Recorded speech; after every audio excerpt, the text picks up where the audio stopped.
I 33F cheated on my fiance, 34M. Left for someone younger and now I regret everything.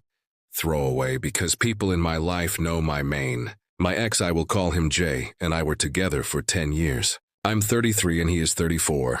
We met young. I was 20 and he was 21. Built basically our entire adult lives together. We lived in his family home. Had 2 dogs together that felt like our kids. And at one point we were engaged with a date set for April 2023. From the outside, Jay looks like a catch. He is smart, has a bunch of cars that he restores. Is very loyal, very routine, very solid.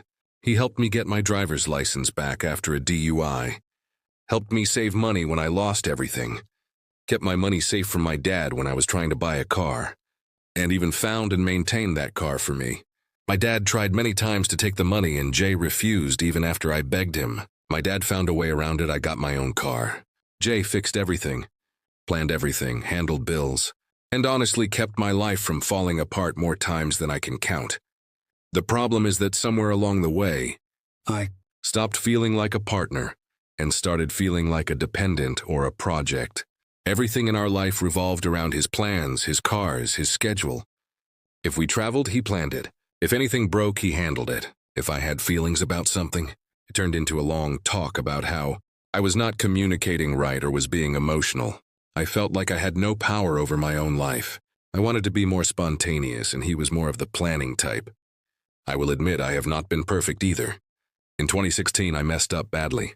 I reconnected with an ex and met him secretly at Dave & Buster's. We took photos in the booth and things crossed the line. Jay found out because my brother told him, and he also saw the pictures on my phone. It exploded. He came to my work and caused a scene, and the police were called. I felt humiliated and terrified. In the end, I begged him to take me back, promised it would never happen again, and we stayed together. I tried to just bury that and move on, but I know it damaged his trust a lot. It took me years to get him to trust me again. Even before and after that, I tended to get validation from other men when Jay and I were not doing well. I would talk to guys from work or the gym, or keep in touch with old flings too long, not physically cheating but venting and flirting to feel wanted. Jay didn't trust me and demanded to share locations on our phones. When Jay found bits of me talking with other guys, he saw it as triangulating and betrayal. I saw it as just talking, but looking back, I can see how it felt like there were always other men in the background. I got mad every time he would bring it up and told him I would never cheat because I never wanted to go through the painful reconciliation process ever again. Everyone knew I cheated and I hated it. I started to get irritated because we still lived at his parents' house and I wanted us to move out and start our own family. He refused and said that our finances didn't allow for it. Eventually in 2021, he took me on a trip up the California coast and proposed to me over the cliffs at Point Lobos. He got me a beautiful ring, and I was really excited and showed everyone. I loved how people would notice it and ask about it. He told me he saw a future with me and wanted to have kids together and start a family, even if we didn't have our own house yet. In 2022, for our 10-year anniversary, we went to Cancun and stayed at a really nice resort. It was supposed to be our big reset. On the last night, I made friends with one of the bartenders, and he got me extremely drunk. Jay took me back to the hotel room to sleep where we got into an argument and I completely lost control. I tried to get away from him, was screaming for help in Spanish, and at one point I actually punched him in the face. Jay FaceTimed my friends to get me to stop. He filmed some of it and later showed me the video. I honestly barely remembered it. Watching myself like that was horrible. He insisted I watch the videos and I really didn't like that. After that, he told me he could not go through with the wedding and canceled it. That broke something in me. Instead of feeling like we would work through it, I felt like he had decided I was broken and unsafe. Around this time, I started confiding more in my friends. One of my oldest friends, he lived in the Bay Area and had just left her husband and said she had never been happier. She kept telling me that life was too short to stay with someone if you were not completely in love, that responsibility and being taken care of was not enough, that I deserved passion and fun, and that Jay was holding me back. She would tell me stories about how her husband was stable but not the right match, and it was like she was describing my life. She also talked a lot about not letting a man control you financially or emotionally. I went to visit her and we ended up hanging out at her place the whole time because she had a major conflict with her ex and who was supposed to take care of their son that weekend. Soon after, I found myself not wanting to go home after work. I started going to the gym more often and I would stay really late. Jay started questioning me, so I started a fight about how he was too controlling and I stopped sharing my location with him. I stopped wearing the engagement ring and told him it was because it was too big and uncomfortable. That's about the time that I met C at the gym. He was fit, attractive, and gave me lots of nice attention that made me feel really good. He was 18 then. I know how that sounds. I did not go after him because of his age. It just kind of happened. He was confident, outgoing, playful, and he made me feel young and seen. We would text, hang out at the gym till 2 a.m., then hang out at the beach, go for drives, all the things I had secretly wanted to do but did not feel like I got with Jay anymore. It started as emotional cheating. I told myself it was harmless. It obviously was not. Eventually it turned physical. Jay is very observant and tech-savvy and started noticing things. He saw changes in my Instagram. Then I deleted pictures of us and only left these free and adventurous-looking posts. He asked questions, I lied and said I was out, hiking with girlfriends. When I was at the beach with C, this, plus the ring sitting in the medicine cabinet. He put the pieces together and confronted me. That was August 2023. I denied it, but he swiped my phone out of my hands and locked himself in the bathroom. That's when the shit hit the fan. He went through my phone, saw the deleted messages with C, and everything came out. He called C using my phone and asked if we had been cheating behind his back. C admitted it, and Jay called me a liar and a cheater and said I had done the same thing in 2016 and never really changed. He said I had ruined our trust forever and destroyed our relationship.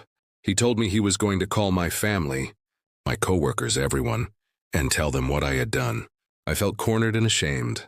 I lashed out and told him I did not love him anymore and that the love had faded years ago and I was just hoping he would change. I do not even know if that is fully true or if I said it because I needed to justify leaving. I moved out that same day and went straight to C's parents' house. I stayed the night there, we had sex, and the next day I went to go find a room to rent. I got my number changed. Jay did call everyone like he said. He told my relatives, my coworkers, even family in Mexico. I felt like my entire life had been put on blast and his side was the only one people heard.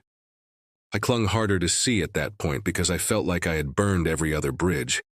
After some months of back and forth, I convinced Jay that C was out of the picture, until Jay finally said in March 2024 that he wanted the truth about me and all the guys I had been talking to during our relationship. He said he knew I was cheating more than just the times he found out, and I just froze and denied it. Deep down I knew he was right, but I was not going to admit what he didn't know, despite his hunches or suspicions. I had hooked up with a few guys that he didn't know about, a handful of one-night stands, and I hooked up with one of his car friends when we were at an event in Vegas. I admitted I had been a terrible girlfriend, but I did not admit to the cheating he didn't already have proof of. He said he didn't believe me anyway, called me a cradle robber, and said he never wanted to speak to me ever again. He blocked me and told me it was permanent. He kept the dogs, told me I would never see them again. That really hurt, but I also knew I had no right to argue. That same day, things escalated in a really awful way. I had told C some things I felt about Jay, like being scared of his temper or how intense he can be. I told C that Jay was abusive and used to hit his mother, but I was making it up and was just mad and riled up. C somehow got it in his head that Jay might go after his younger brother. There was also something about Jay knowing where they lived. C is a black belt in Taekwondo and showed up at Jay's house wanting to fight. But Jay somehow calmed him down and they talked. Jay showed him our text messages and pictures that we had sent since the breakup. And it looked like I had twisted things or exaggerated to make Jay look dangerous. Jay also showed him the pictures of me cheating in 2016, which was weird to me, that he still had the pictures. He also showed C the video of me punching Jay in the face in Cancun. C was so mad, he called me and I admitted I lied about still keeping in touch with Jay since the breakup. C ended up apologizing to Jay and walked away feeling like he had been lied to by me. C drove down to the end of the street to pick me up where I was waiting at the park, and Jay drove down the street in his truck and saw as I was getting into C's car. It was humiliating and made me look manipulative and crazy. I had no contact with Jay after that mess. Then earlier this year, my mom saw a post on Facebook that Jay's father had passed away. I lived in that house for 10 years. His dad was basically my family too. I felt crushed. I called Jay several times, but he has my number blocked and never picked up. One of his dad's best friends came into where I work by coincidence, and I brought Jay up, hoping the friend would maybe mention that I wanted to reach out. Then I decided to buy flowers and go to the house in person. The house looked so different. Everything was repainted. There was a new camera doorbell and everything. When Jay opened the door, he was ice cold. He said, "Can I help you?" like I was a stranger. The dogs came to the door and they stopped as soon as he told them, and I felt like a stranger to them. I tried to hand him the flowers and say I was there because of his dad. He immediately brought up the incident with C coming to his house and asked if I had anything to say for myself. I just froze. I felt put on the spot and ashamed, and I could not get any words out besides repeating that I was there for his father. He took the flowers but made it clear he did not want me there, and that the last time I had been around I had sent my boyfriend to attack him. I left and he has kept no contact since. Now it has been over 2 years since the breakup. He seems to be doing fine, working on his cars, traveling. He got the house after his dad died and is building his life. He isn't in a relationship yet, as far as that I can tell. I am still with C, but it is nothing like the fantasy I had in my head. We argue. He is young and does not really understand responsibility, and I find myself missing the life I had with Jay, even though I also remember feeling controlled and suffocated. I still drive the car that Jay got me, and even though it's getting pretty old, I don't ever plan to get rid of it. I see a lot of cars on the road that reminded me of JC's parents are divorced, but they are well off and they make sure he is taken care of financially.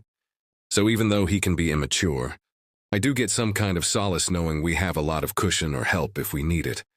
But I'm still stuck working 2 jobs, paying off debt that I racked up behind Jay's back.